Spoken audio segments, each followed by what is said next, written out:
welcome back guys to my channel. This is Kerim Ramole back in studio with the most beautiful lady in this country, man. You can't be talking about beauty and then leave this girl out of that. But once saying she's a mortal or something. So before everything guys, please, now we can't buy alcohol because we don't have money. You know our subscribers are only 16 on YouTube. Facebook, they are only around like 952. So now we are still growing. We are the new company, the new podcast in this country. So we don't have the sponsor with anything, but we are new. So we will try to speak in English. So please excuse our English here and there when we are trying to, like, some words we can't pronounce them in English because it's our second language in this country. So before everything, she's not only the lady. She will introduce herself to tell you now. Who is she? Thori with me right now. She's not anyone else. She's a hustler. She's, you know, but here she is. And Thori, how are you? How are you? Well, I'm good. And how are you, Dede? You're good. Well, like I said, my name is Thori. So yes, you can raise your voice a bit. You know. Oh, like I said, my name is Thori. So from Skamaning. I was born and raised in Maseru. Well, I know that geographically it's Berea, but I consider myself as a Maseru person. I'm one of the graduates at Limpopo University. Okay. That's where I studied international tourism. Okay. Yeah, I'm a hustler, like I said. I do everything. You do everything. Well, yes, yesterday I was talking about hustling, and then I told people that when you say you're hustling in Lesotho, you don't talk about hustling, the very same hustling in America. You mean it, like you do everything. I mean it. I sell everything that is sellable. But not to what you. I mean, like, I sell everything that is sellable. Tomorrow you can see me being on the street selling cupcakes. Like, you can find me selling chickens at some point. I mean, everything that gives me money. You even sell yourself sometimes. Not like really. No. That one I cannot do. No, I cannot sell myself. Okay, that's not a problem, man. But I just called you here because I have to be fair and open with you that we just wanted to touch some of the things and be able to analyze different things in this country that are taking place. Not even in this country only, but about trans. So there was this story, the lady who by the name of Letu Kukanya from KwaZulu-Natal. The lady there trended sometime last week. I think yes, last week if I'm correct. I stand up to be corrected. And then the lady was she was from the shop, and then his own uncle took the picture of the lady and then posted on Twitter. He trended and people were crazy about the idea. And then wow, man! And before you know it, she's on top of the billboards. She's on all the billboards, on radio stations, on TV channels. People are talking about her now. What can you say about internet from that? Well, I can say internet can actually build a person, can destroy a person at the same time. No. Taking it from the Christianity perspective. Oh yeah, you are from the Christianity side. Yeah, I'm a Christian. I'm a born again Christian for that matter. So taking it from a Christian perspective, can actually say when grace locates you, it breaks protocol. It's not about who you are. It's not about where you come from. When it's time, the Lord makes it happen. So that's all I can say.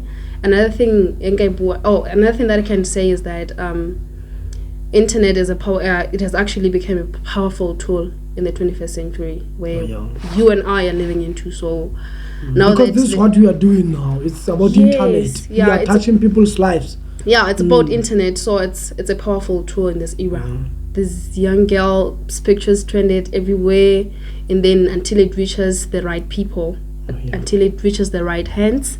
So now we're talking about somebody who's reached from zero to hero. Yeah. Actually, people, I don't even know what's going on. Like, because she's only 3 years. And and when you look at the pictures of this young girl, you see somebody who's coming from an unprivileged family. Yeah. And people were actually looking down to her. Yeah, but definitely. Today, everybody comes to the shop and I mean, I want to see this. Yes. Who is she? It's so like you get my point. You talk about God's mercy. You talk about God's mercy. Yeah. That if God want to bless you, It doesn't matter where you come from. Of course. He will reach you. Definitely. Wow, man, this is amazing. Like, I was reading that story and then I found like, maybe God is still watching us. Definitely. One day we will get to those 100 million subscribers or 10 million subscribers because God is still watching us. And His promises are because I think these things that are happening for me from the Lena, I'm joining you to the faith side now, to the religious side now. I want to say, yes, man, you know what? Things like these ones, I think it's a teaching for me that things like this one, when they are happening, it's a teaching to us that God is still there. Because I think somehow we lose humanity, thinking that we are capable of doing everything. But things like this one, things like corona things, saga and here and there, they really teach us that we should sometimes remember where we come from. Besides all these things, what I know about God is that His promises are yes and amen. Oh yeah. So in as much as sometimes we can go through hard times and... But how are you deep into religion? I just like because I know most of the people, they have done bad things before they came into religion or before they became Christians, if it's the right word to use. They were very, very bad when it comes to manners, and now they have repented. Most of the people. That's what is being said all around. Oh yeah, sometimes. How deep are you when it comes to religion now? Well, I'm more than deep. Because did you do some bad things before you became Christian that you are really you are regretting them? Well, some of them I do, but they're not really that bad. What brought you into faith? I was born in a Christian in a family that believes in God. Okay. So in as much as I had to change church while I was growing, but I was born in a Christian family. So you can just understand how I have always been a Christian. Okay. Just that at some point I had to like breathe with my own lungs. I had to like choose what I want, because we're from Lexa before, and now I'm a born again Christian. Oh yeah. So what I can say, God or some of us or whole. Yeah. Some of the people, they just encountered God, not even having done so, bad things. Oh yeah. Because I said to you, there's some things that I regret that I've done before I got saved.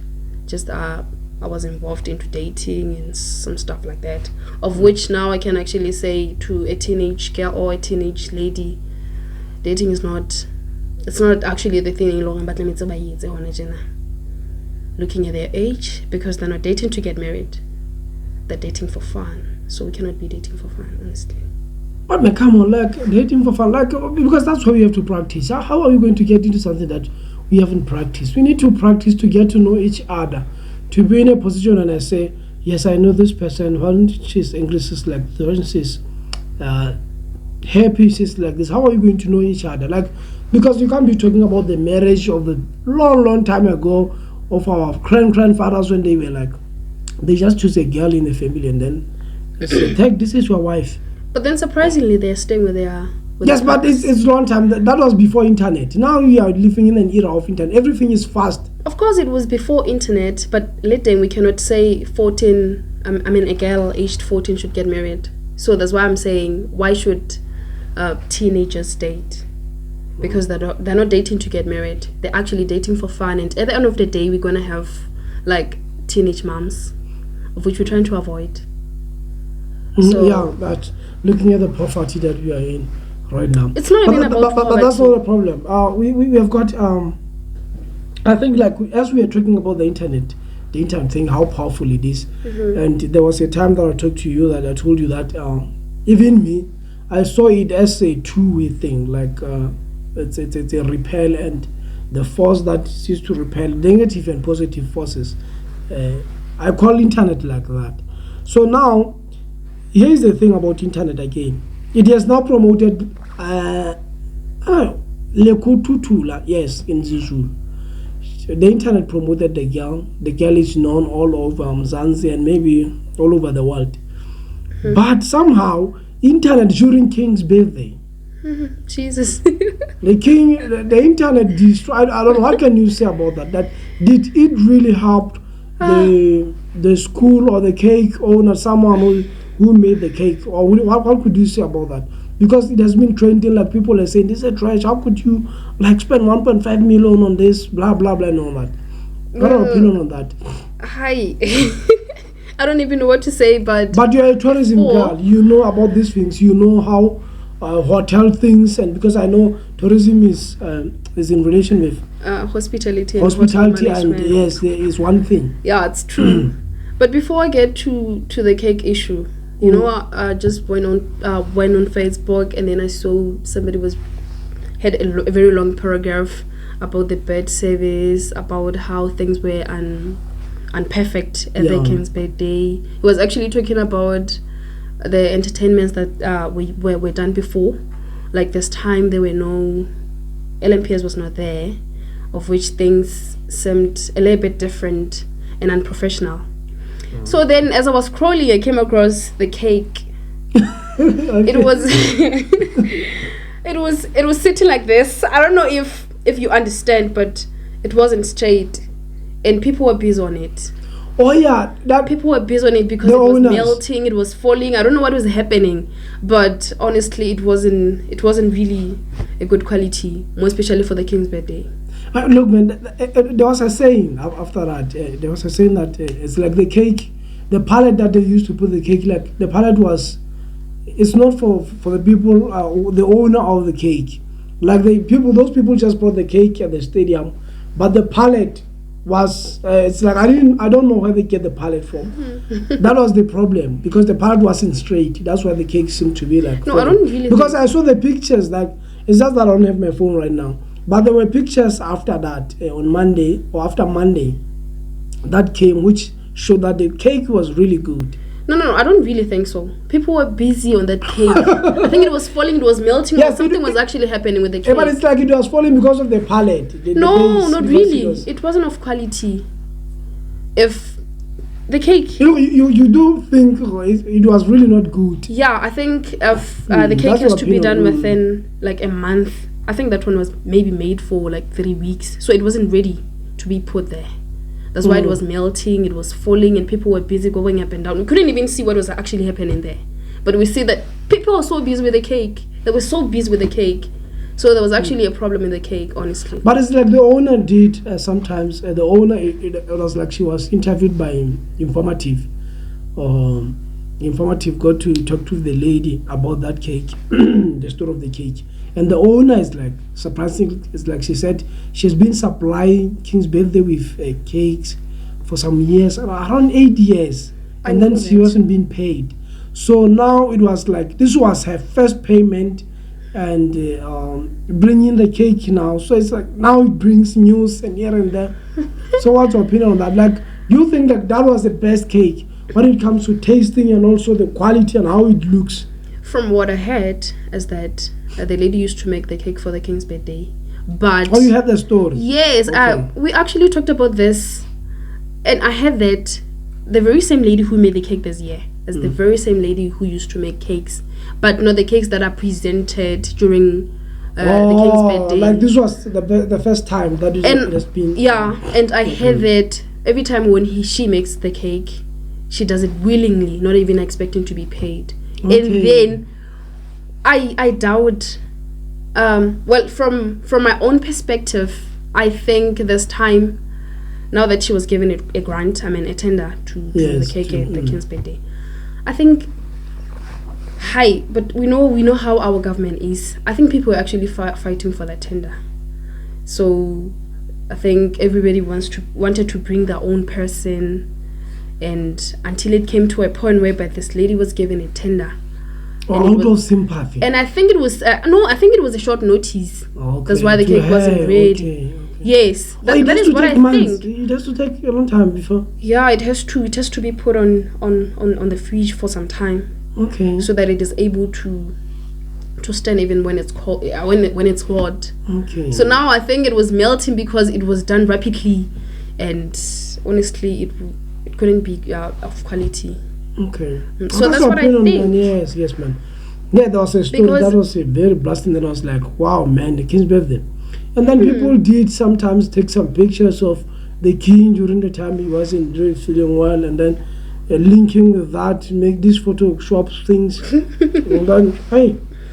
But yeah, man, and there was the story again of the lady with the bald head, the lady. Oh, Jesus. The lady. Oh, I got the story. I got the story that it's like the lady, she went to the hairdresser and then promised the hairdresser that, okay, fine, after doing my hair, I will, my boyfriend is going to pay for me doing this. And then the next film, bam, bam, the boyfriend is no more. And then now the lady has to cut off her hair. But surprisingly, I have a different story from what you're saying. Oh, you have? Yeah, I do. Of course, I had the story of the boyfriend, but later, it was yesterday when I was actually doing my hair.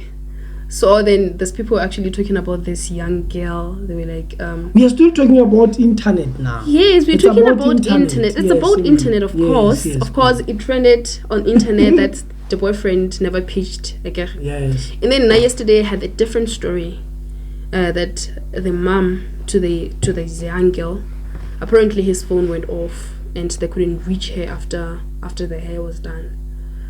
Oh, his own mother? Her own mother. Okay. Yeah, and then the hairdresser couldn't listen. So maybe she decided, maybe I need to cause pain to this young girl. Let me cut off her hair. So that's what I heard on the other side. Oh, it's not like it. It is so funny. It's actually two and different now, stories now. Look how internet is doing, like, man, for me it's about the teaching. But look at the blessing in disguise. What happened to that lady? Who helped her? Like, I saw her, like, that's like somebody bought her a wig or something. Now she's beautiful, Well, I heard that some women actually bought the weave for her. I saw her, she was on makeup, she looked pretty. Yes. She was pretty. And maybe they actually took her to the makeup artist. They bought her new clothes, trying to like show sympathy to her and trying to show love to her. But do you really buy the story of her mother on top of her boyfriend, onto her boyfriend's story, sort of? Of course, because I'm believing like maybe this was something that they planned, sort of. No, I think so? No, not really. She's actually very young to be taken to the salon by a boyfriend. But these gismen are growing fast now. They're 6 weeks chicken now. But did you perhaps look how innocent the young girl looked? She was so innocent. And these people are like that, man. Oh, Jesus. No, but you can't really say this one. I know this one is really a humble guy with good soul. But did you see that young lady when she was being courted, the pictures that were taken, and her eyes was full of tears, and you could actually see that this is a humble soul. But I just want to talk to someone who cut her. That hairdresser who took the clipper, man, and then cut off her hair like. I also. You guys are like this. You always do this. I also sympathize with her because we can actually go to the salon knowing exactly that we're not going to pay. So after being done, after looking beautiful and pretty like I do, sometimes we run away without paying. We keep on coming up with like lame excuses. So I think on the other side, I sympathize with her. Maybe she experienced that before, like having someone to do her hair and then afterwards they just go without paying them. On the other side, I sympathize with the young girl because she's young and innocent.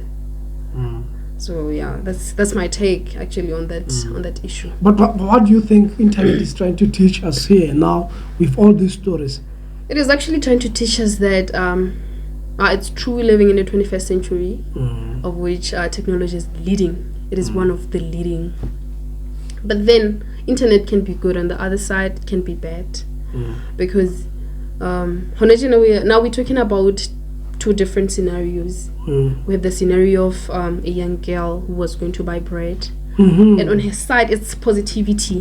Because now she's, I don't know what to call that girl.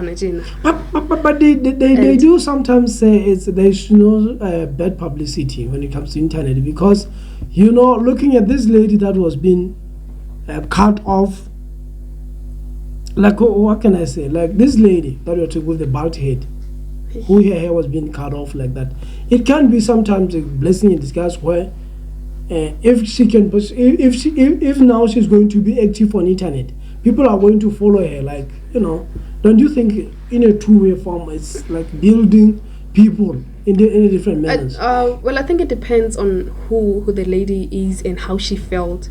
Okay. Because sometimes bad publicity can actually make us to shy away, to lose confidence. We can even in as much as people, in as much as, and now people are actually taking their lives away. Yeah. Like they're committing suicides or so. So it depends. I think it depends. If to the person who has been published. Okay. So can be two-way manner. It can be positive. Can be dangerous. And can also be helpful as well. Yes, we've got. You talked about politics. You talked about Jesus. politics. You said you were a little bit active in politics. Oh yeah. But I'm not even saying holding you accountable to anything or trying to say you are an expert in politics. No, I'm not saying that. But I'm about I'm still stranded now about our politics, where we are now as youth.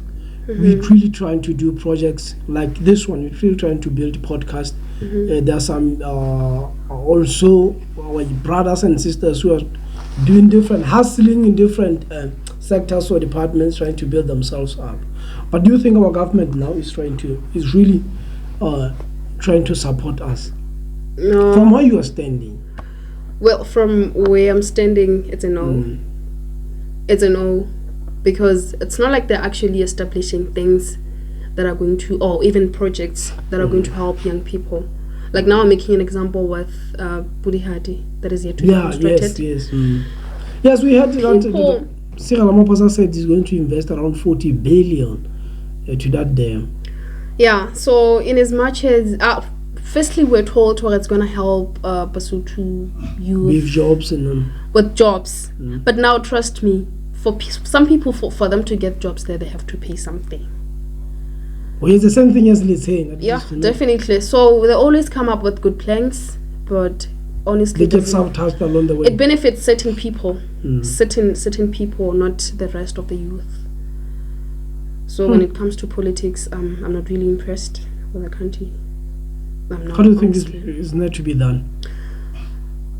Well, I don't have an idea, because now that we thought... Do you think as youth, are we pushing enough to be like, now we are striving very hard to try to create things for ourselves? Yeah, we're trying. But there is that someone who is trying to sabotage our plan along the way. We're actually trying, because if you can go to the streets, all of those people are graduates. All of them are graduates. And they're trying to make a living out of whatever that they're doing daily. That is not enough. Because some of them have to sponsor the siblings. But what kind of firms, what kind of jobs that can we create or government can create? Because I heard now on September, is it on or in? No. On September there will be RFP will be held in the meeting where they will be discussing some plans on how to going forward. Where did they make some mistakes and how can they amend those and blah blah blah and all that. So I'm like, now maybe the government needs our direction to try to direct the Mugaj. If we were to construct this kind of firms, maybe we can have the different Lesotho that we want. Don't you think maybe what kind of firms or jobs? Well, from my own perspective, like the tourism perspective, I would say tourism has a potential of making this economy to grow because of the resources that we have. Apart from that, most of the resources that we have, that should be used raw. For example, if we're talking about the places to be tapped as tourism attractions, maybe we just need to protect those places. Not really to say the cement, we need the bricks or so for some of these places, because we may find that on a certain rock we have the paintings, the Bushman paintings. The things that we don't need to extract. We can just protect and then put the pot there and then call people to come and watch. Come and see that, and then definitely they'll have to leave money. Another thing that I realized as a tourism practitioner is that when people coming from South Africa always say that they're a small island, and we're not. We're an independent country. Okay. So every time. But where is that coming from? Like. Well, I heard that. Remember, I'm a tourist, so yes, I'm a tourism I just want the story. Why are they saying we are their own island? It is because we can't maintain our own. We can't maintain the standards, and they know that we have resources here. Okay. We have like beautiful things that can actually attract the tourists. So that is their promotional tool. Okay. They'll say, okay, we are South Africa, but we have our small island, which is Lesotho. Okay. And what happens is that as those people cross the border, they cross with their travel agents. They come to Lesotho. They consume our own resources at a very low prices. Because if ever the Minister of Tourism would say, you know what, you South African travel agent, once you don't have to cross the border. Once you take your clients to the border, let's give that job to like Basotho travel agents. So that way it's going to help the country, because it says we'll be benefiting as the country. You talk tourism now. Now I talk tourism. Yes, it's a fact, man, because I know that my brother used to say, like, when he was, the time he was in, like, what is this called?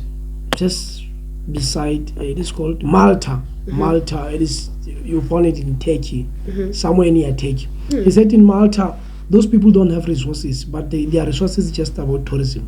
They just tell you that it's about tourism that bring the most revenue of this country generate from tourism. And when we talk about... so you're just saying we need to protect what we have. Yes, like those bushmen's caves, we just need to protect Bokume and even like where I come from, like we have got those caves where I even left the paintings in there where they wrote something. They're very we just need to protect them with just a little maybe cheap fence. Yeah, a very cheap one. Not even we can actually use what we have. Cut down trees and then make poles there. You know what I mean? What we have. We don't even need to buy. And that we can use what we have. We can use what we have. That is what we call authenticity. Like we need things as authentic as they are.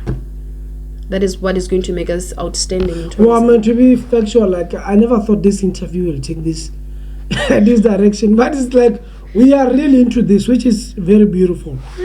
Because this is what we didn't plan to speak about, this film of tourism. But like from where I'm standing, because there was a time that I was asked by at the Pioneer Mall. At Pioneer Mall there is a Office National. There is a company there but when you get it's near, what do you call this? Near Markham store somewhere there. When you come from the back of the mall, when you get in there, you find that there's a store that is called what they call it, but I forgot the name. But the store has got the collection of all Basotho products. Is it the one next to like Pick and Pay? There's another one there. No, not that one. Yes, but they're in relation. They still work together, sort of. But there's a store there that is called, what do you call it? I forgot the name. So that store, it has got all collection of Basotho products in there. And then the lady, when I met her, I told her about the Basotho who are able to knit a hat straight from when they after shearing the sheep or the goat, they take that mohair and then twist the mohair to make the wool out of that, and then knit something. They asked me to do that, and I did. So I did deliver the hat. I'll show you the hat. Amazing. It's just that I gave it to them. So I gave them the hat, the beautiful hat. So how much did you spend in construction? No, it's very cheaper, man, because the hair was mine. That is the mohair was mine. And then you found it is everywhere in the mountains. You know what I mean? That we have resources that we can actually use at a very yes, where I'm coming, I was talking this thing because I wanted to say to you that yes, I got it from them that it's very, very expensive when you buy raw things. If it's food, it has to be organic. If it's clothes or whatever, it has to be like raw. They want to feel that touch of that mohair when it is from the goat. Even the smell, they about the smell. Wow, it smells goat.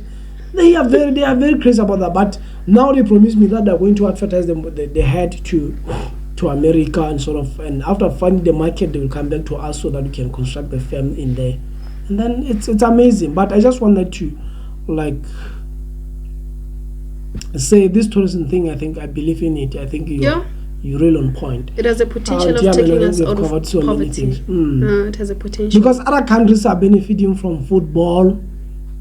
They are good at it. They are players. We see the likes of Kylian Mbappe. Yes, you really say we shouldn't talk about football, but because they are really not good at it. Yeah, not talking about football. But linking it to this or syncing it to this, what you're talking about, those guys are good in football, so that's why they sell the players exchange. Yes, they get a lot of money from players because you have to know that one player that is about to be bought with $200 million or $300 million. How much is that when you convert it into rent? Meaning it is actually taking us to a point where we should know what we have and what we can sell. Yes. So we need to know. It has to be clear to us. It has to be clear to the government to know exactly what we have, so that we're able to have like jobs, so that we have our economy growing, so that we have less graduates being on the streets, so that we tend to have less graduates being made cheap labor, because these people really, really exploit graduates because they know that they're hungry and there's nowhere they can get money. Okay. So with the labor that they give them, they actually settle, and that is cheap labor. Yeah. So our government has to take this and think about it and know exactly what we have that can be sellable, that can actually help us grow. But privately, can we use this privately owned? Can we, me and you, maybe open a certain identify a certain place and say we are going to cover this place so that we can advertise it and then people come here? Can we just do that privately? Or are there some laws that are going to restrict us from doing that? Well, hey, it is actually a process, and it's a process because while I was doing my second year, we actually wanted to transform Menkhoaneng and make it a tourism attraction. Oh, yeah. It wasn't easy because we didn't even have money to buy cement to construct something there. Okay. And apart from that, the power of the politicians, it is actually stopping us from doing what we can do. That is the first scenario. The second scenario, it's when I wanted to build, what's this, Mitolo. There's a building, beautiful building there, where people usually take pictures. Yeah. There's actually nothing out of that place, and there's a lot of money in that place. Yes, because people always go there. People always go there. We can sell food. We can organize beverages for young people. It's true, I'm a Christian, but talk about what young people love now. Yes, man. It's the fact. I even went there sometime, maybe 2 years back. So and then there was nothing really. We have to buy food from Maseru and then we eat while we are there. There's actually nothing, and that place has the potential to make money. Honestly, it has the potential to make money. So we can monetize every place that people seem to have interest in. Yes, that's what you're trying to say. Definitely. Wow, there's a lot of money in that place. There's a lot of money. So I tried to maybe own that place. Okay. But it had to go through processes, and I wrote. And there's a minister who is going to see that, and then I wrote the proposal. How is my share? Trust me, I think my proposal fell into wrong hands because they never contacted me. Maybe that person doesn't have the eye for tourism or the eye for turning that into a tourism attraction. So that's where the problem always comes in. Because even if we have good skills, we have good opinions, but our leaders, they have a problem. The problem that they think they know. They think they know while they don't know. You're taking your child to the school, the next thing you want is to teach her. Yes. How to dance. Because imagine what's the point of taking her to school? It's bullshit. Just a simple thing. When we're talking about this walk from Menkhoaneng to Tababusibu, yes, people can actually sleep there in Menkhoaneng. We can organize a camp, a campsite or something, so that people sleep and leave money to those people. Because in tourism, we always give back to the community. It's not always about us. It is also about the community. Yes, but how is that thing? Who is organizing that journey from? Is it from Lesotho or from South Africa? Because we know everything is not from here. For the first time when it was done, it was organized by Captain Sherlock and Tetemagake from the City Tours. Okay. The first time it was attended by the tour guide herself. Yeah, it joined. Okay. Oh yes. He was actually my mentor. All right. Oh wow. So I know the guy. So he was actually the one organizing. I think it was in 2020 when the King joined. Oh yeah, yes. It was organized during the COVID. Yeah, I remember. Yes, yeah, that was during the COVID. I remember he Yes, gave internship to Fogoti students then. Okay. So that's the thing. We actually trying to correct it, but Jesus. Yes, man. I think we can, man. I think I loved what you said, like monetizing every place that people seem to have interest in it. Let's talk about Malitsunyan. Malitsunyan now, it has started as a small thing. Look at it now, like people are selling tickets around 400. And you're actually breaking my heart when you talk about places like Malitsunyan, because what we have at Afiski, we can have it in Simongo. They also experience like low temperatures where we can actually try to have snow activities there. And I don't even know where to start, honestly. It's true, I have good opinions. I have like a mind of doing those things, but I don't know where to start, because I know that if I write a proposal, maybe take it to Minister of Tourism. You don't know how it happened, but I'm fearing for myself about this submission of proposal, because I'm like I really don't trust these people, because I believe like when you submit a proposal, they're going to take a proposal, and then if he can't, he's going to try to use it for his own benefit. I've actually reached to a point whereby I don't mind if people use my skills or my opinions for their own good, because what I want to see is Lesotho growing. Yes, all I want to see is change. Even if I'll be heartbroken back then, knowing that is my plan, that is my opinion, that is my goal and everything, and then this person implemented it and made it his own plan. I don't really mind, because it says it will be opening jobs for some Basotho youth. So in as much as it would be stolen, maybe they won't even mention my name on it, I don't really mind. I just want to see Lesotho changing and having the better kingdom. That's all I need. Man, this is fucking. This is what we wanted. We wanted some revolutionaries for this country who are going to say, "Na, Thori or na Kanetse, I really want to do something which is not going to benefit me now, but it's going to benefit the upcoming generation." Yeah, it's not about That's the general wealth, man. Of course, it's about our descendants. It's not about me, man. Actually. Because when you die, it's like whether you have money or you don't have money. When you die, you are dead. Definitely. You are all the same. Definitely. It's about bringing the change to South. Fuck here, man. This is so beautiful. I'm sorry you have to cut this right now, right here, because now it's like we're exploring ideas, our ideas, and we are giving them to our listeners or our viewers to go explore these things. But tourism, man, no, I really love this. Tourism, I'm going to try it at my own home, because there's like there's a lot of history there. So I'm going to try some of these things.